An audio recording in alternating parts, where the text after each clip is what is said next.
A gente tem que anunciar para vocês que a segurança pública do Brasil está falida e a gente vê isso até quando os poderosos viram alvos de tiros. Um deputado federal foi alvo de tiros hoje, no domingo. E eu vou mostrar para vocês, através de uma matéria do Metrópolis, qual foi o desfecho final desses tiros que foram recebidos aí contra o deputado. É criminosos, agindo mais uma vez no Brasil. Também vamos falar do discurso do Flávio Bolsonaro. A direita vem cada vez acertando mais o discurso contra a esquerda. Dessa vez, o Flávio Bolsonaro e o Romeu Zema parece que fizeram uma casadinha. Os dois falando sobre penas. Penas para menores. O Flávio Bolsonaro defende a redução da maioridade penal, enquanto que o Romeu Zema defende a redução da idade para o adolescente poder trabalhar, né? O jornal estão fazendo uma sacanagem com o Romeu Zema, dizendo que o Romeu Zema defende o trabalho infantil. Mentiroso, sem vergonha, né? Esse é o discurso da mídia hoje, mas a gente vai trazer a verdade para vocês. O nosso papel aqui é mostrar para você o que realmente acontece. Só responde para mim, você é a favor da redução da maioridade penal? Eu sou. Tá? E eu sou ainda mais radical. Pra mim, tem 14 anos, abusou de alguém. Porque hoje tem moleque de 14 anos aí que tem um braço da grossura do seu pescoço. Então, eu sou a favor de um teste psicológico. Ó, a partir de 16 anos, já é adulto. Já é adulto. Pode votar? Não pode? Pode escolher quem vai roubar lá na presidência? Não pode? Pois é, tem que ir pra cadeia também. A partir dos 14 anos, laudo psicológico. Analisou, viu que tinha condição de entender o que estava fazendo, tem que ir para a cadeia também. É o meu posicionamento. Agora a gente vai ver o posicionamento do Flávio Bolsonaro e eu quero a sua opinião sobre isso. Outro ponto que a gente vai falar, flagra no Hugo Mota. Pois é, o Hugo Mota foi flagrado num evento que aconteceu no Rio de Janeiro, evento badalado, e eu vou mostrar para você do que se trata, tá bom? Dito isso, obrigado pela confiança, pela credibilidade, a gente está aqui sempre trazendo mais conteúdo com muita relevância para vocês, mesmo no domingão. E a gente já vai para a tela do editorial central. Vocês votaram, vocês decidiram e o fundo do editorial central permanece branco. Mas para você que gosta mais do editorial central com fundo escuro ou gosta só de ler com fundo escuro à noite, tá tudo bem, é só você escolher o formato que você quer fazer a leitura do editorial central, tá bom? Aqui comigo, vou fazer a leitura em claro aqui para vocês. Vamos lá, a gente já falou do vídeo do Olavo de Carvalho, que viralizou, agora vamos falar desse caso do deputado federal que sofreu um atentado a tiros na BR, lá na Dutra. O deputado federal Max Lemos, do PDT do Rio de Janeiro, foi alvo de um ataque a tiros na noite de sábado, dia 2 de maio de 2026. Ele transitava pela BR-116, em Duque de Caxias, na Baixada Fluminense. Conforme informações do portal G1 e do canal oficial do Parlamentar, o veículo blindado, e aí tá a diferença, meu consagrado, quem pode ter veículo blindado ainda consegue manter uma certa tranquilidade. Mas e você que não tem? Tá? Eu vou ser sincero com vocês. Eu tenho 3 carros. Tá? Eu tenho não vou falar qual carro que é. Não, eu tenho 3 carros, 3 são blindados, tá? Tenho 3 carros blindados. Eu posso me dar o luxo. Eu moro em condomínio. Eu posso me dar esse luxo. E quem não mora? E quem não tem esse luxo? Como é que fica a situação dessa pessoa? Então, assim, os parlamentares... A gente viu há pouco tempo atrás o caso da Sâmia Bonfim, que teve os irmãos assassinados. Lembra? Pelo crime. Então, cara, chega neles. Chega neles. Então, não sei como que ainda tem gente que defende bandido hoje. Apesar da gravidade da emboscada e do forte armamento utilizado pelos agressores, ninguém ficou ferido. O episódio evidencia o clima de insegurança institucional e a ousadia de grupos criminosos que desafiam autoridades em vias federais, refletindo a ineficiência das políticas de segurança do atual governo federal e estadual no combate ao crime organizado. E é verdade, a gente tem que entender que é verdade. Hoje, se tem uma coisa que a gente tem é insegurança. Vou até ampliar a tela aqui, para ver se a gente melhora. Deixa melhor aqui para vocês. Acho que ficou melhor assim. Não mudou muita coisa, não. Mas vamos lá. Vamos acompanhar aqui o vídeo para vocês. O carro do deputado federal Max Lemos, do União Brasil, do Rio de Janeiro, foi alvo de tiros em uma rodovia do estado. Eu chamar aqui o Kleber Rodrigues, que tem mais informações a respeito disso. Nos conte tudo, Kleber. Bom dia. Oi, Estevão, bom dia para você, excelente domingo para quem nos acompanha. A assessoria do deputado estadual federal, aliás, o Max Lemos, do União Brasil aqui do Rio, divulgou uma nota informando que o parlamentar estava retornando de uma viagem de Miracema, uma viagem ali, uma agenda que ele estava cumprindo na região noroeste do estado, quando na altura já aqui de Duque de Caxias, na região conhecida como Imbariê, o veículo em que o parlamentar estava com assessores teve um outro carro emparelhado com dois criminosos. O deputado estava em um carro blindado e esses dois criminosos ali colocaram armas para fora, provocaram a batida segundo a nota e na sequência atiraram contra o carro do deputado federal Max Lemos, do União Brasil. Segundo a nota ainda que foi divulgada pela assessoria do parlamentar, mesmo com a batida, o motorista que estava conduzindo o veículo que levava aí o deputado federal conseguiu sair da região e aí foi até a delegacia mais próxima, a delegacia de Imbariê, em Duque de Caxias. A gente tem um posicionamento divulgado pela assessoria. A nota afirma que esse atentado pode ter relação com a atuação política de Max Lemos no combate ao crime organizado. Um trecho da nota afirma que o deputado tem atuação firme no combate ao crime organizado, com um posicionamento público contra o uso de armamento pesado e participação em propostas para endurecer a legislação penal em crimes envolvendo armas de fogo. É claro que a gente já pediu um posicionamento para esses órgãos envolvidos. Tudo isso aconteceu na BR-116, que é uma importante ligação ali da região serrana também com a Baixada Fluminense. Estamos aguardando, portanto, um posicionamento dos órgãos e é claro que qualquer novidade a gente traz ao longo da programação da CNN. Esse atentado teria acontecido na madrugada da última sexta-feira e, portanto, será investigado pela Polícia Civil do Rio. Eu volto contigo, Estevão.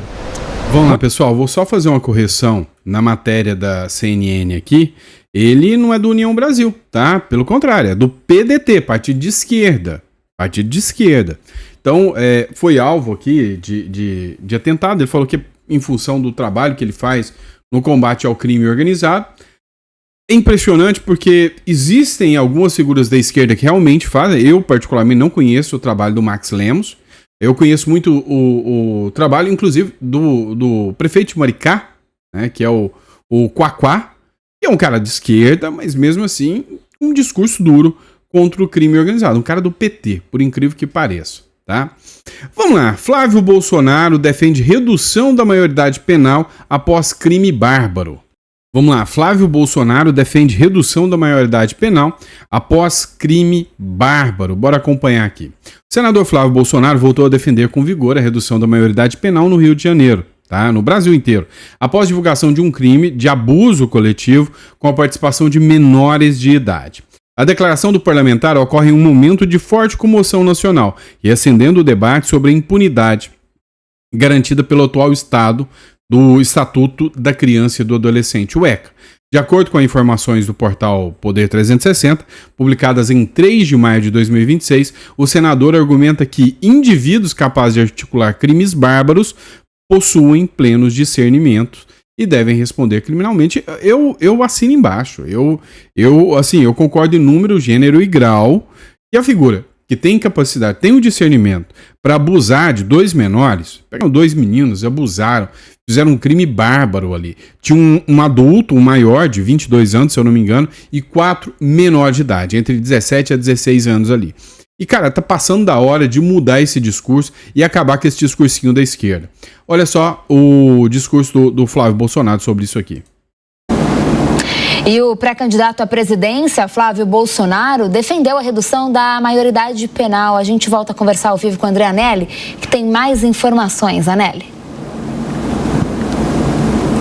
Pois é, Danúbia, Evandro, o pré-candidato à presidência da República, o senador Flávio Bolsonaro, disse que na qualidade de parlamentar, inclusive já propôs uma proposta de emenda à Constituição, uma PEC, para reduzir a maioridade penal aqui no Brasil de 18 anos, que é a atual, para 16 anos, para crimes em geral e até mesmo para 14 anos em caso de estupros, no caso então de violação sexual. Flávio Bolsonaro tem inclusive utilizado utilizado essa bandeira da segurança pública, do combate à criminalidade, como uma de suas principais bandeiras para essa candidatura à presidência da República nesse ano de 2026 e voltou a afirmar que se, por meio dessa proposta de emenda à Constituição, não conseguir ainda nesse ano, como parlamentar, diminuir a maioridade penal, vai fazê-lo como presidente da República, caso seja eleito. Foi mais uma promessa, então, de Flávio Bolsonaro no campo da segurança pública, agora prometendo, então, passar a maioridade penal dos atuais 18 anos para 16 e até mesmo para 14 anos em caso de estupro. A gente relembra que em diversos países, como por exemplo da União Europeia, a maioridade penal já é diminuída para 16, para 14 anos e agora o Brasil, então, poderia estar atendendo a uma tendência mundial, justamente praticando nesse sentido. Pois é, pessoal, é por esse e por outros motivos que eu torço muito, mas muito mesmo, que o PT não ganhe as eleições e que o Flávio Bolsonaro leve essa. E aí eu vejo, né, rolou até uma polêmica num podcast essa semana, não foi a do Vilela não, tá? Mas rolou uma polêmica num podcast de um médico, onde ele fala, eu não vou declarar apoio a primeiro túnel porque o Flávio, rachadinha, pelo amor de Deus, né, gente? Tá passando a hora de parar com essa molecagem. De um lado, a gente tem a esquerda, o PT, a gente sabe muito bem o que foi feito pela esquerda e pelo PT. Fazer uma comparação dessa, pra mim, chega a ser patético, tá? Patético. Ou seja, a hora é de tirar o PT. Se o Flávio Bolsonaro deve, ele que responda. E que as cobranças, né, existam, tá? Existam. Mas que sejamos coerentes. Comparar Flávio Bolsonaro com Lula, Foro de São Paulo, articulação, financiamento vindo das denúncias do Hugo Carvalho, pelo amor de Deus, é muita falta de vergonha na cara. Vamos lá, matéria ainda aqui para vocês. Romeu Zema defende aprendizado pelo trabalho e critica a visão da esquerda. Em todas as matérias que você verá aí dos outros jornais, a matéria diz: Romeu Zema defende trabalho infantil. É uma hipocrisia, é uma canalice, é uma cara de pau sem precedentes. O governador de Minas Gerais, Romeu Zema, do Novo, gerou um intenso debate, não é nem governador, é ex-governador, gerou um intenso debate nacional ao defender publicamente que crianças e adolescentes possam ter experiência de trabalho. Em declarações recentes, o gestor mineiro afirma que a esquerda brasileira construiu uma, abre aspas, visão lamentável sobre o tema, transformando a ocupação laboral em algo pejorativo. De acordo com a reportagem da Folha de São Paulo, de 3 de maio de 2026, Zema argumenta que o trabalho na juventude é um pilar fundamental para a formação de caráter, responsabilidade e independência financeira. Ô, gente, deixa eu contar um negócio para vocês. A vida da gente não é fácil, não. Com 8 anos, tá? Eu precisava ajudar na carvoeira, tá? Meu pai tinha uma carvoeira aí em Orizona, cidadezinha do interior de Goiás. E aí, desde esse tamanho, a gente precisava trabalhar. A gente precisava meter a cara e trazer o sustento. Depois, a gente foi cuidar de horta. E aí, eu, moleque de 10 anos, eu menos, né? Tinha minha responsabilidade de jogar água nas plantas para depois meu pai ir pra feira vender. Enquanto ele estava para lá vendendo, eu tinha que aguar, regar as plantas todinhas. Tinha que caminhar vários quilômetros para poder estudar. Depois, isso vira hábito.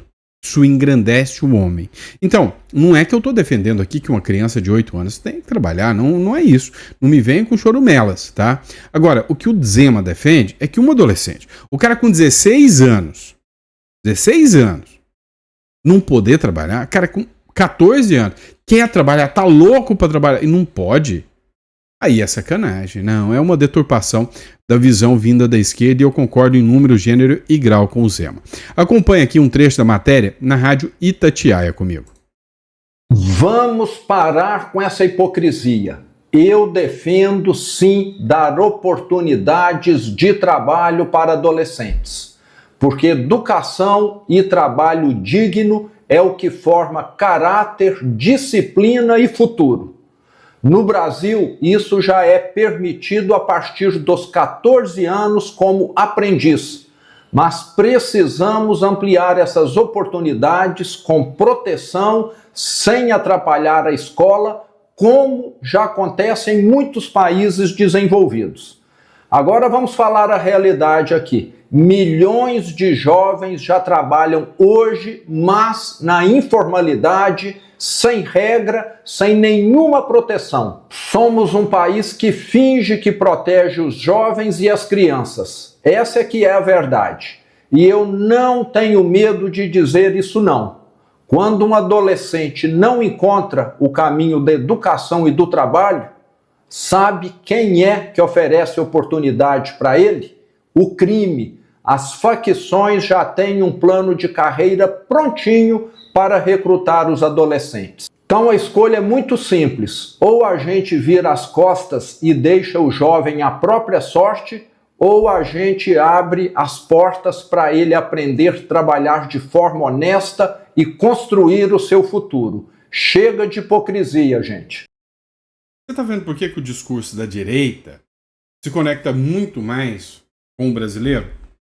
Falei longe do microfone. Por que o discurso da direita se conecta muito mais com o discurso do brasileiro? Cara, a gente consegue perceber, a gente consegue ver que esse é o anseio de grande parte da população. Tem muita gente que não quer ver menino servindo de aviãozinho do tráfico, não. Quer pôr a molecada para trabalhar, para ter dignidade, para gerar valor. Será que lugares como o Japão, será que lugares em alguns países na Europa são realmente anti-humanos, né? Desumanos? Pelo amor de Deus, né? Pelo amor de Deus. Vamos falar do Hugo Motta agora? O Hugo Motta é flagrado em festa de luxo durante show de Shakira no Rio de Janeiro. Pois é, sempre tem um político no meio, né, desse bacanal todo. O presidente da Câmara dos Deputados, Hugo Motta, dos republicanos, foi flagrado participando de uma festa de luxo no Hotel Copacabana Palace, no Rio de Janeiro, durante a apresentação da cantora colombiana Shakira. Se o dinheiro é dele, se ele usou de dinheiro lícito, do trabalho honrado dele, da família dele, tá tudo bem. Se foi bancado com dinheiro público, tá tudo mal. Falta coisas em hospital, falta insumos em hospitais, falta merenda na escola. Garanto que na sua cidade você consegue me citar 2 ou 3 ruas totalmente esburacadas. Ou seja, a parte pública tá um caos. E essa turma tem dinheiro para participar de festa de luxo. Se for dinheiro público, tá errado. O episódio ocorrido no último fim de semana gerou imediata repercussão negativa nos bastidores de Brasília, especialmente pela ostentação em um momento de arroxo fiscal. De acordo com a informação do portal Diário do Centro do Mundo, publicado em 3 de maio de 2026, o parlamentar circulava entre celebridades e grandes empresários enquanto pautas prioritárias aguardam votação no Legislativo. Inclusive, eu tenho aqui a cena dele aqui, e o Diário do Centro do Mundo tratou dele como Huguinho, tá? Huguinho não, Motinha. Motinha na festa da Shakira. Foi o título do artigo lá do jornal de extrema esquerda Brasil 247. Aqui é o encontro do Motta, da Shakira. Propaganda na praia. O negócio do Instagram do Samsung, uma coisa escritório, esse caralho é.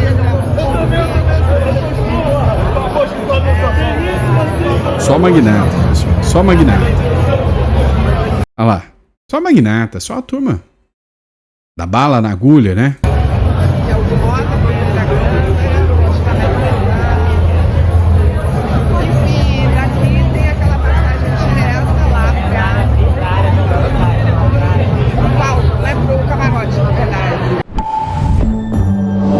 É, meu irmão, aprende uma coisa.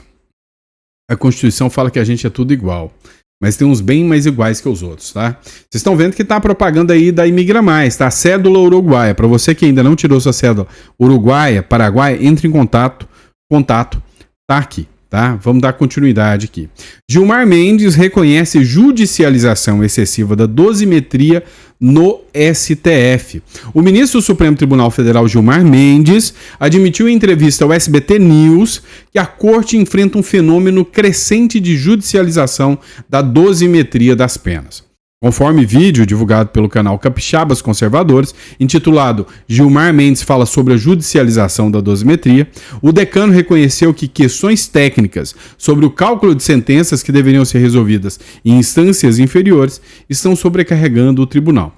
A declaração ocorre em maio de 2026 em um contexto de forte crítica da oposição sobre a interferência do judiciário em prerrogativas de outros poderes e a falta de critérios objetivos em decisões penais que afetam o equilíbrio institucional brasileiro, né? Foi uma entrevista que foi dada ao SBT News. Acompanhe aqui um trecho comigo. Eu quero começar essa nossa entrevista falando sobre essa pauta do dia, né? O PL da dosimetria. O Congresso Nacional derrubou o veto do presidente Lula ao texto que reduz as penas, né, de condenados pelos ataques do 8 de janeiro, o que já era esperado. Agora, mesmo após ser promulgada e entrar em vigor, a lei poderá ser questionada no Supremo. Como é que o senhor enxerga uma possível judicialização do caso em meio a tantos embates com o Legislativo? O senhor acha que há espaço para derrubar a decisão do Congresso ou isso seria acentuar ainda mais essa crise instalada? Nós temos sempre esses momentos de tensão inevitáveis diante do nosso modelo de controle de constitucionalidade. O debate se encerra no Congresso e uma das partes, normalmente uma minoria que se sente lesada, traz o debate para o Supremo Tribunal Federal, que se pronuncia em liminares, depois em decisão de mérito, e isso é absolutamente normal. E normalmente também não fazemos considerações de conveniência, examinamos com toda a amplitude e liberdade a constitucionalidade ou não da lei ou da norma que foi votada. E certamente vai ser assim em relação ao PL da dosimetria.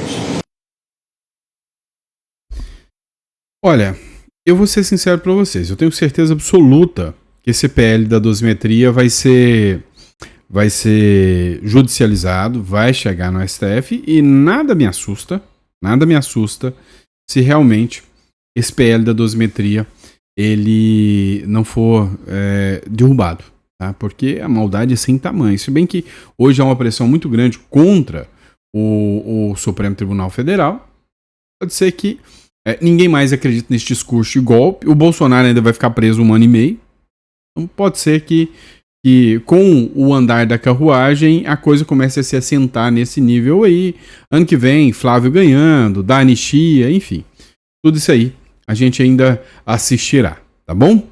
Dito isso, pessoal, chegamos aos 20 minutos do Domingão, muito obrigado pela confiança, pela credibilidade, a gente volta com mais um editorial especialmente para vocês amanhã, tá bom? Dito isso, grande abraço, fiquem com Deus e até o próximo vídeo. Abraço!